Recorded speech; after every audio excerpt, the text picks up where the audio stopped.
और देरा युवा कांग्रेस के सम्मेलन में मैं आपके सामने कुछ बातें रखना चाहता हूं। देरा की जनता ने 2022 का जो विधानसभा चुनाव हुआ था उसमें दूसरी बार आपने आजाद प्रत्याशी को चुनकर भेजा। आपने सोचा कि 2022 में जो चुनाव होने जा रहा है उसमें किस पार्टी की सरकार बनेगी और जिस भी पार्टी की सरकार बनेगी हमारा विधायक दूसरी बार चुनकर गया है, हमारे काम करवाएगा। निश्चित तौर पर देरा की जनता ने उस समय ना तो कांग्रेस के प्रत्याशी को वोट डाला, ना ही भारतीय जनता पार्टी के प्रत्याशी को वोट डाला और निर्दलीय विधायक को ये चुनकर भेजा कि ये किसी भी पार्टी में नहीं है, इसलिए इसको चुनकर भेजते हैं। ये विडंबना ही देखिए कि उन्होंने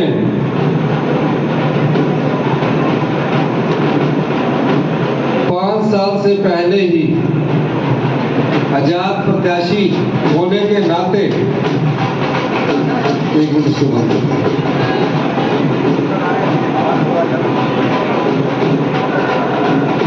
साल के लिए आपने उनको चुनकर भेजा। देरा के युवाओं से मेरा अनुरोध है कि आप भारतीय जनता पार्टी के जो प्रत्याशी हैं उनसे ये जरूर पूछिए कि आप तो आजाद प्रत्याशी थे, आप ना कांग्रेस के थे ना बीजेपी के थे, फिर आपको ऐसी क्या आन पड़ी कि आपने आजाद विधायक के रूप में इस्तीफा दे दिया। वो कहते हैं कि कांग्रेस पार्टी को हम समर्थन कर रहे थे और कांग्रेस पार्टी हमारा काम नहीं कर रही थी, ये उन्होंने झूठ बोला। 2 करोड़ रुपया एमएलए फंड का मिलता है, 15 लाख रुपया उनको किसी को कोई व्यक्ति बीमार हो जाए या कोई खेत में हो उसके लिए जो पैसा देते हैं वो सरकार की तरफ से उपलब्ध होता है, वो उनको मिलता था।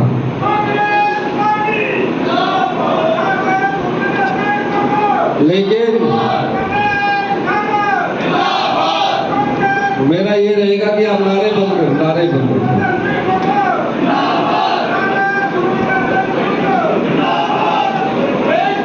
चिंता में मैं आपके जोश का आदर करता हूं, लेकिन थोड़ा भाषण में व्यवधान ना पड़े इसलिए मैं आपसे कहता हूं कि 10-15 मिनट आप पूरी बात सुन लें। डिस्क्रिशनरी अमाउंट का मिलता है और वो जो महिला मंडल होते हैं उनको बांटते हैं, वो सरकार का पैसा होता है। युवा मंडल होते हैं उनको बांटते हैं, कोई बीमार होता है उसको बांटता है, सभी विधायकों को मिलता है। अगर कांग्रेस पार्टी उनका काम नहीं कर रही थी तो उन्हें कांग्रेस पार्टी को समर्थन न देके बीजेपी को समर्थन देना चाहिए था। उन्हें किसने रोका? अगर वो भारतीय जनता पार्टी को आजाद प्रत्याशी के रूप में भी एसोसिएट मेंबर बनकर बैठ जाते तो भी देरा में दोबारा से उपचुनाव ना होता।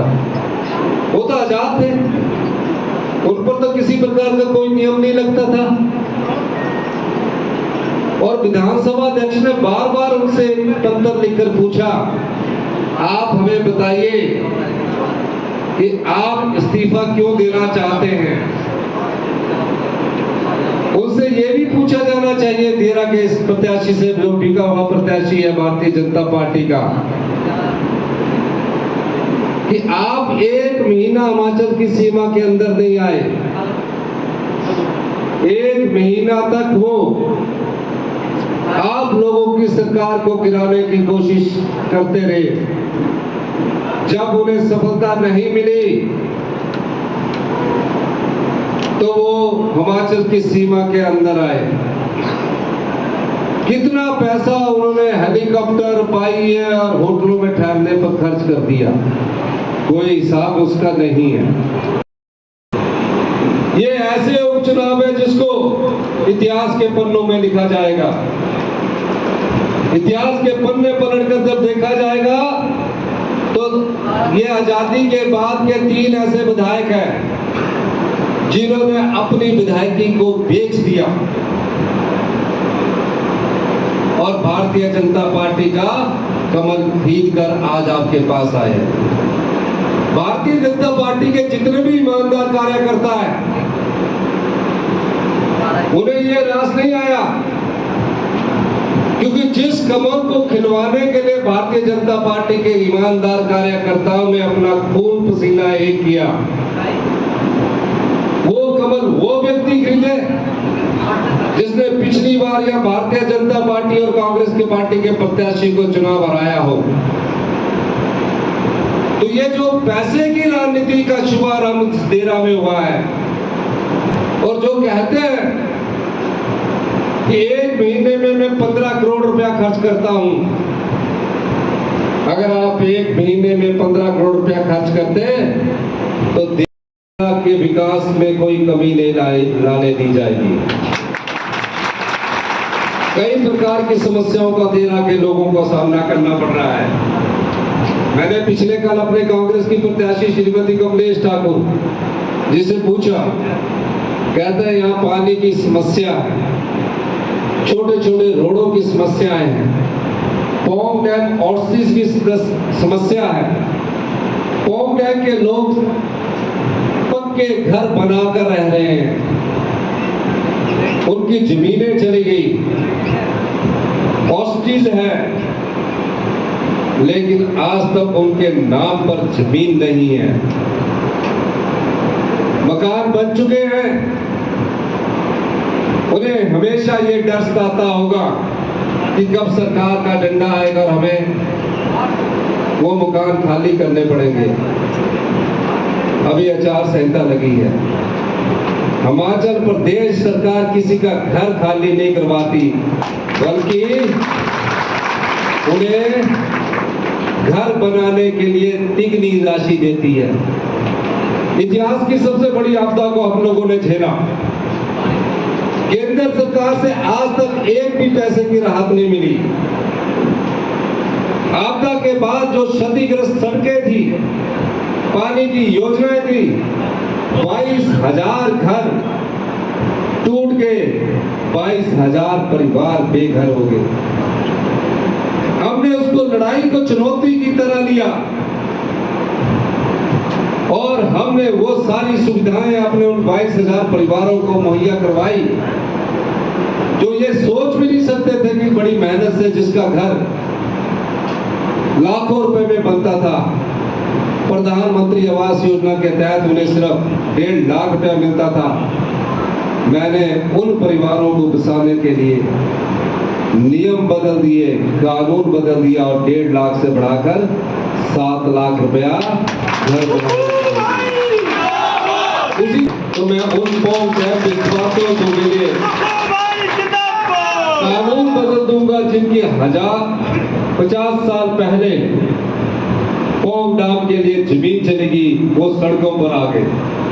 अभी मैं किसी योजना की घोषणा इसलिए नहीं करना चाहता क्योंकि आज आचार संहिता लगी है, लेकिन हिमाचल प्रदेश की जनता के लिए हमें उनके घर बसाने के लिए अगर कहीं कानून बदलने की जरूरत होगी तो हम नियमों के अनुसार उन कानूनों को बदलेंगे। यह हमारी देन है, डॉक्टर मनमोहन सिंह की देन है। इस सेंट्रल यूनिवर्सिटी में 10 साल से कोई काम नहीं चल रहा था। मैंने मार्च में इस काम की शुरुआत करवाई, कहा कि शिलान्यास करना है। पता लगा कि 10 साल पहले इसका शिलान्यास हो चुका है। मैंने कहा शिलान्यास नहीं, आप काम शुरू करिए। मैं शिक्षा, मेरे उस समय के प्रेस कटिंग देख लेना, मैं धर्मेंद्र प्रधान जी से मिला, कहा कि फॉरेस्ट की क्लियरेंस नहीं हो रही। मैंने तुरंत प्रभाव से जितनी भी फॉरेस्ट क्लियरेंस थी देहरा की सेंट्रल यूनिवर्सिटी की हमने फॉरेस्ट क्लियरेंस करवाई। और देहरा की जो सेंट्रल यूनिवर्सिटी और IIT मंडी दी है, उसमें डॉक्टर मनमोहन सिंह जी ने पूरे हिंदुस्तान में IIT और सेंट्रल यूनिवर्सिटी खोलने का निर्णय लिया। ये 2010 की बात है, 9-10 की बात है। ये सेंट्रल यूनिवर्सिटी का काम 14 साल शुरू नहीं हो उसका, हमारी सरकार बनने के बाद हमने इसकी शुरुआत करी। सब प्रकार के यहाँ जानवर होंगे, होटल बनेंगे, बड़े बड़े होटल बनेंगे, बड़े बड़े फूड प्लाजा बनेंगे, बड़ी बड़ी पार्किंग बनेगी। 3-4 साल में इसका स्वरूप धरातल पर आपको दिखेगा। आज सभी युवा साथियों से मैं अनुरोध करना चाहता हूं, जिस संस्कृति और जिस लोकतंत्र को खींचने की भारतीय जनता पार्टी ने कोशिश की है, उसे सबक सिखाने का वक्त है। और ये कोई और सबक नहीं सिखा सकता, ये युवा और जिस क्षेत्र में ये चुनाव होने जा रहे हैं वहां की जनता सिखा सकती है। आपके पास कोई सबसे बड़ा अधिकार कुछ दिया है आजादी के बाद, तो ये वोट का अधिकार आपको दिया है। ये वोट की ही ताकत है कि आज इतनी गर्मी में जहां उमस इतनी ज्यादा है, मैं भी पसीने से गीला हो रहा हूं, मैं आपके बीच में आया हूं। ये लोकतंत्र की ताकत है। तो अध्यक्ष महोदय ने जब उनसे पूछा तो उन्होंने कहा हम इस्तीफा देना चाहते हैं। उन्होंने बताइए कि आप अपने इस्तीफे का कारण बताइए। कारण बताने की जगह वो कह रहे कि हमारा इस्तीफा जल्दी जल्दी स्वीकार कीजिए। अब कौन ऐसा व्यक्ति बोलता है कि जल्दी जल्दी स्वीकार कीजिए? जो हमने पता किया कि वो ऐसा क्यों कह रहे हैं। वो इसलिए कह रहे थे कि दूसरी जो किश्त मिलनी थी वो उनके इस्तीफा स्वीकार करने के बाद मिली। ऐसे तो आजाद प्रत्याशी कभी इस्तीफा नहीं देता, ऐसे क्यों देगा वो इस्तीफा? क्या कारण है?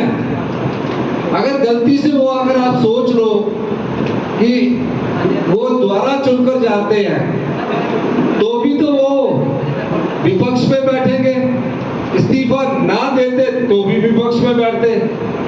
तो उन्होंने आप लोगों को धोखा दिया है, देहरा की जनता को इस क्षेत्र के प्रत्याशी ने धोखा दिया है। उसने आपकी भावनाओं को बेचा है, वो राजनीतिक मंडी में बिके हैं। आज भारतीय जनता पार्टी के प्रत्याशी के तौर पर आपसे वोट मांगने आ रहे हैं। अपने इस्तीफे के लिए विधानसभा के बाहर धरने पर बैठ गए। क्या देहरा की जनता की समस्याओं के लिए या सेंट्रल यूनिवर्सिटी के लिए कभी धरने में बैठे? कभी नहीं बैठे। अपने इस्तीफे के लिए कोर्ट में चले गए कि हमारा इस्तीफा स्वीकार किया जाए। क्या देहरा की समस्याओं के लिए, जहां उनका देहरा की जनता का हित नहीं हो रहा था, उसके लिए कोई आवाज उठाई?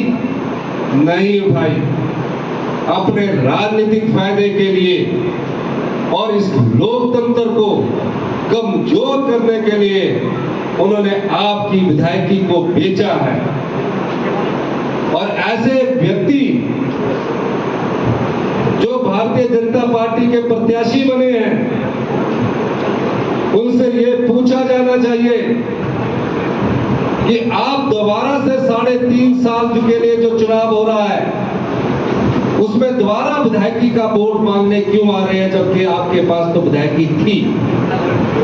आपकी विधायकी को किसी ने छीना नहीं था।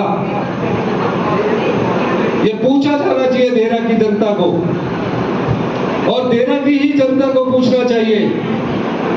हिमाचल की जनता ने पिछले जो उपचुनाव हुए उसमें जवाब दे दिया है। 6 में से 4 सीटें हमें दोबारा चुनकर भेजी है। तुम्हारे को 3 लोग इस्तीफा लेते हैं। स्पीकर महोदय ने तो एक कदम आगे बढ़कर हमारे कुलदीप सिंह पठानिया जी ने कहा कि भैया तुम इस्तीफा क्यों दे रहे हो, कांग्रेस नहीं काम करती है तो आप बीजेपी के साथ चले जाओ। लेकिन इसके पीछे का असली रहस्य क्या है? असली रहस्य क्या है?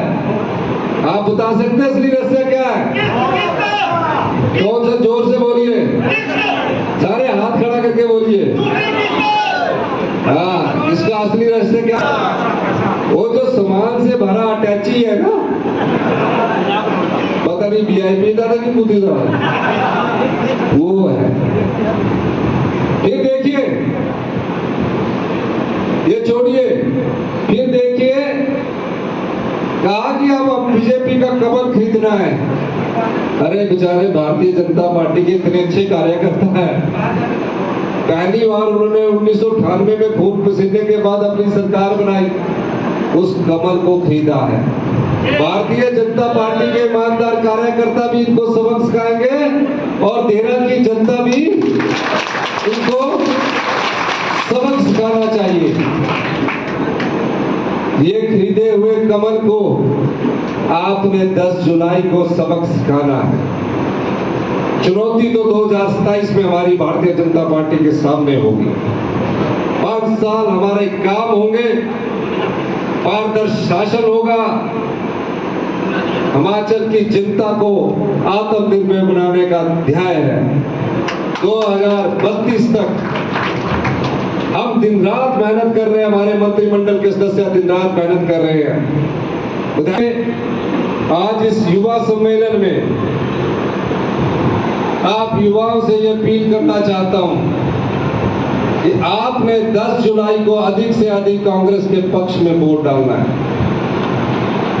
आपके लिए 22,000 रोजगार हमने 14 महीने में निकाले हैं। भारतीय जनता पार्टी ने 5 साल में सिर्फ 20,000 लोगों को रोजगार दिया है। हमने 14 महीने में 22,000 रोजगार निकाले। मैं बताना चाहूंगा आईपीएच में देहरा में भी अभी मल्टीपर्पज वर्कर के इंटरव्यू होने हैं, फीटर के इंटरव्यू होने हैं, इलेक्ट्रीशियन के इंटरव्यू होने हैं, चौकीदार के इंटरव्यू होने हैं, वन मित्र के इंटरव्यू होने हैं, कांस्टेबल 1231 है उसके इंटरव्यू होने हैं, 6,500 जेवीटी लेक्चरर्स के हमने बैच वाइज नियुक्तियां कर दी है। और सच के बीच में आने जा रहा है। झूठ कई बार सच से टकराता है, झूठ का कई बार सामना सच से होता है, लेकिन अंत में जीत सच की होती है।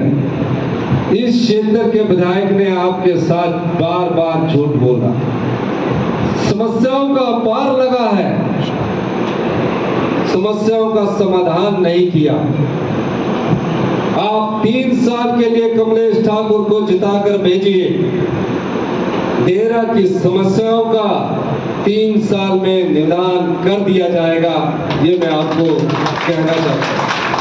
तो आप क्या जिताकर भेजेंगे कि नहीं भेजेंगे?